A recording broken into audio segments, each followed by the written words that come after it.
Break के बाद आपको दोबारा खुशामदीद कहते हैं। गवर्नर केपी के फैसल करीम कुंडी साहब हमारे साथ मौजूद हैं। बहुत शुक्रिया फैसल साहब, आपको खुशामदीद।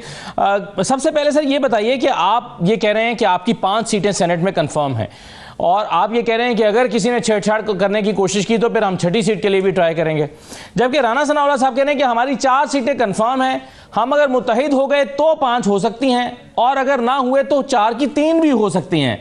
तो सर कितनी सीटें कंफर्म हैं आपकी खैबर पख्तूनख्वा के सेनेट इलेक्शन में?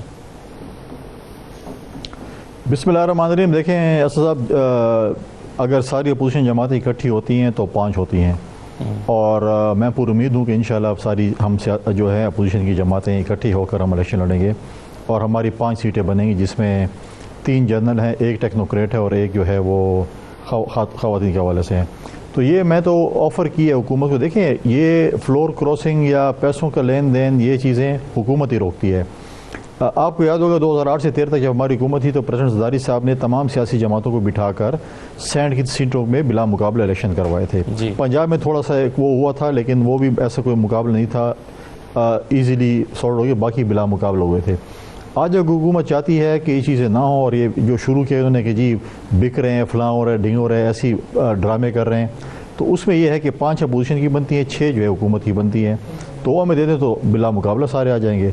अगर नहीं है तो इस वक्त 35 अरकान आज़ाद मौजूद हैं इस असम्बली के अंदर, जो कि इस फैसले के बाद 35 अरकान आज़ाद हो चुके हैं। तो 6ठा के लिए भी कोशिश की जा सकती है, कोशिश करने में तो कोई हर्ज नहीं है। होपफुली इंशाल्लाह हम अचीव कर लेंगे, नहीं किया लेकिन कोशिश तो कर सकते हैं हम। नहीं, लेकिन वो आप सही कह रहे हैं कि आप 6ठी के लिए कोशिश कर सकते हैं, लेकिन वो जो कोशिश है वो उसके लिए फिर हाफिज़ अब्दुल्ला साहब कहते हैं 22 करोड़ रुपए की ऑफर्स की जा रही हैं।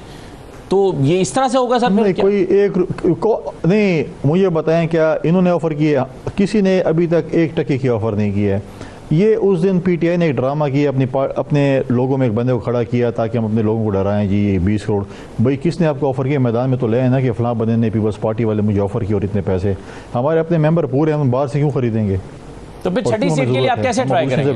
खुद ही पूरा उसका फार्मूला क्या है गवर्नर साहब? देखिए तो 5, देखिए वो तो 5 हैं, देखें 5 हैं हमारी बन रही हैं, 6ठे कैंडिडेट मौजूद हैं। और दूसरा एक हम पॉलिटिकल लोग हैं, हमारे राब्ते होते हैं MNAs के साथ, MPs के साथ, पॉलिटिकल पार्टीज़ के साथ।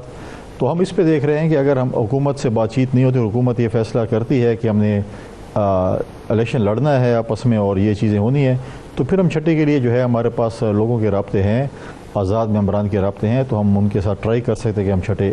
सही है गवर्नर साहब, आप 5 कह रहे हैं। वैसे राना सनाउल्लाह साहब समझते हैं कि हमारी 4 कंफर्म है, हम 5 की ट्राई कर सकते हैं, लेकिन चलिए जो भी हो 4 या 5 हैं, इसके लिए फजलुर रहमान साहब का देखें, आप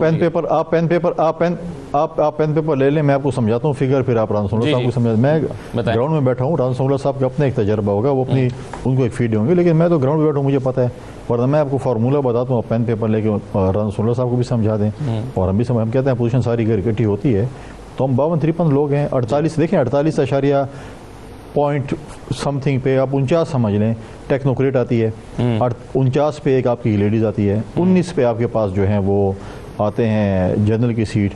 19 नून के पास मौजूद हैं। 18 जो है वो उसके साथ मौजूद हैं, क्या नाम अपना GY के साथ। 11 पीपल्स पार्टी के साथ हैं, 3 NP के हैं, 3 PTI पार्लियामेंटेरियन के हैं, 1 अपोजिशन के आज़ाद रुकन हैं। 18 पे हम भी पहुँच जाते हैं। तो मुझे बताएं ना कि कैसे हम जी सकते हैं। सही है। 19 पर जो आती है सर, वो तो फिर 57 पर आपकी 3 बनेंगी ना? 57 आपके पास नहीं है, यही तो कैलकुलेशन है शायद कि 57 पर आपको फिर 3 मिलेंगे ना जनरल सीट। 57 तो नहीं है आपके पास। 19 पे तो आप देखिए, 19 पे तो आप टोटली सेफ गेम कर रहे हैं ना। फिर सेकंड पीरियड पॉइंट्स भी होते हैं ना, फिर वो जो आपके सेकंड प्रायोरिटी के वो डाले जाते हैं, मतलब है कि 1 के पूरे होते हैं, फिर उसके शिफ्ट हो जाते हैं सेकंड प्रायोरिटी में दूसरे कैंडिडेट के पास। तो आप जो टेक्निकली अगर उसको देखें फार्मूले के हिसाब से, तो हम 3 बना सकते हैं जनरल पे आसानी। आपके ख्याल में इससे कोई फ़र्क पड़ेगा जो अलीमीन गंडापुर साहब ने आज़ाद लोगों को 26-27 लोगों को पार्लिमानी सेक्रेटरी बना दिया? कुछ फ़र्क नहीं पड़ता। मैं समझता हूँ कि अब बहुत देर अभी तक क्यों नहीं बनाया, जब 1 साल 1.25 साल उनको गुजारा उनको। अब कम अज़ कम ये है कि MPs हमें अक्सर मिलते रहते हैं, जब राब्ते होते हैं, कहते हैं कम अज़ कम वो हमारा कम अज़ कम शुक्रिया अदा करते हैं कि आपकी वजह से हमारी इज़्ज़त होना शुरू हो गई है। सेनेट के इलेक्शन की वजह से हमारी इज़्ज़त होना शुरू हो गई है। अभी हमें जो है वो बुलाया जाता है, पूछा जाता है, हल्के का पूछा जाता है, फ़ंड दिए जा रहे हैं। क्या क्या क्यों नहीं। अब जो पार्लिमानी सेक्रेटरी पहले क्यों नहीं बन रहे थे, इसलिए बने हैं कि सेनेट के इलेक्शन में उनको थोड़ा सा खुश करने के लिए जो भी है वॉट एवर, हर कोई अपना जो है वो फार्मूला। लेकिन ये देखें, ये हम एक वो वाली बात है कि हम एक रिहर्सल कर लें। जैसे यूसुफ रज़ा गिलानी के टाइम पे हमने रिहर्सल किया था, उसके बाद हमने अदम एतमाद की तहरीक लेके थे। हम रिहर्सल कर लें, देखते हैं कि हमारे पास कितने मेंबर्स हैं। सही है। लेकिन सर इसमें जाहिर है एक एमपीए को क्या चाहिए होता है, एमपीए को ओहदे चाहिए होते हैं, वजारत चाहिए होती है, या उसके इक्वल कोई ओहदा चाहिए होता है, या एमपीए को फंड्स चाहिए होते हैं अपने हल्के के लिए। ये तो हुकूमत ही दे सकती है ना, ये ऑपोजिशन तो नहीं दे सकती। तो आपकी तरफ वो क्यों आएंगे, क्यों नहीं वो हुकूमत की तरफ जाएंगे? उसके साथ साथ सबसे बढ़ के उनको इज़्ज़त भी चाहिए होती है। अगर आप एक बंदे को बेइज्जत करके गालियाँ निकाल के चीज़ें दें, इज़्ज़त पठानों में सबसे ज़्यादा चीज़ काउंट की जाती है।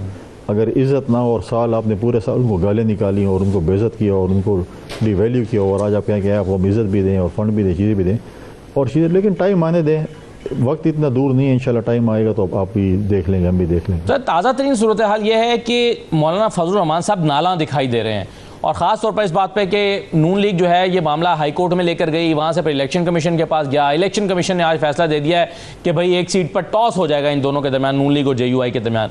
वो इस पर अनहैप्पी हैं, वो कह रहे हैं कि नून लीग को फिर अगर हमारे साथ अलायंस करना था, बड़ा दिल करना चाहिए था, ये आधी सीट के लिए आप गए हैं और फिर वो टॉस पर बात आ गई है। तो क्या मौलाना फजलुर रहमान साहब को मना लिया जाएगा इस इलेक्शन में इत्तेहाद के लिए? अल्लाह खैर करेगा इंशाल्लाह, आप दुआ करें, सब कुछ बेहतर होगा इंशाल्लाह। आपके ख्याल में नून लीग की मूव ठीक थी, पेशावर हाई कोर्ट जाने और फिर इलेक्शन कमीशन के पास जाने वाली? देखें, नून के और जेयूआई के मेंबर्स बराबर बराबर थे और उनका ये ख्याल था कि हमारे साथ थोड़ी ज़्यादती हुई है। वो अदालत गए, अदालत ने फैसला किया है, एक सीट नून को मिली है, एक पे टॉस हो रहा है जेयूआई और पीएमएलएन के दरमियान, और एक पे टॉस हो रहा है पीटीआईपी और एनपी के दरमियान। तो मैं समझता हूँ कि कोई वो जो फैसला हुआ है उसका मैं एहतराम करता हूँ। इंशाल्लाह मैं बड़ा पुरुमीद हूँ कि अपोजिशन की जमातें मिलकर सेनेट का इलेक्शन लड़ेंगे। तो आपकी कैलकुलेशन क्या है कि अगर मौलाना फजलुर रहमान साहब को ना मनाया जा सका फिर क्या होगा, फिर कितनी सीटें होंगी?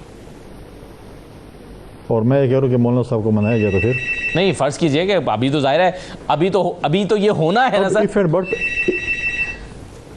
बट पे तो काम नहीं चलता नहीं, मगर आज के स्टेटस तो यही है ना सर कि मौलाना फजलुर रहमान साहब आपके साथ नहीं है। बेहतरी होगी, आप क्यों जो है ना, आप फिक्र ही ना करें खुद। आप अपनी सीटें सर कैलकुलेट कर रहे हैं ना मौलाना फजलुर रहमान साहब को साथ मिलाकर, वो तो मुस्तकबिल में होगा। जब वो होगा तो फिर आप अपनी सीटें कैलकुलेट करेंगे ना उनके साथ। उनके बगैर आपने कितनी कैलकुलेट की हैं? मैं पुरुमीद हूँ, हम मौलाना साहब के बगैर इलेक्शन नहीं लड़ेंगे, हम इकट्ठे इलेक्शन लड़ेंगे। बिल्कुल सही है। एक और मसला भी इसमें अटका हुआ है सर, वो ये है कि मखसूस नशस्तों पर अभी हल्फ भी होना बाकी है। तो अगर हल्फ नहीं होता और इसके लिए इजलास नहीं बुलाया जाता तो फिर क्या होगा? फिर 26वीं तरमीम में रखी गई उस शिक पर जाएंगे कि हाई कोर्ट फिर फैसला करेगी कि कौन हल्फ लेगा? देखें, क्यों नहीं लिया जाएगा हल्फ, मुझे बताएं इस चीज़ में क्या, क्यों डर रहे हैं कि हल्फ हम नहीं लेते चीज़ें।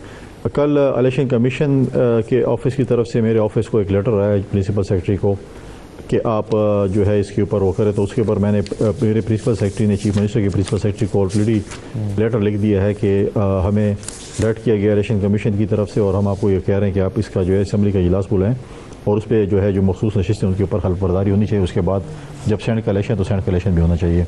तो हमने इसके ऊपर किया है, देखते हैं कि इसके ऊपर क्या, हाई कोर्ट में भी इसके ऊपर हियरिंग शुरू है, शायद गालिबन कल इस पर फैसला शायद आ जाए, आज भी था हियरिंग, कल भी होगी, और हमने उस पर सीएम ऑफिस को भी लिखा हुआ है। देखते हैं क्या होता है, अगर नहीं होता तो फिर डेफिनेटली जो आइन में जो चीज़ दी गई है उसी पर अमल दरामद होगा।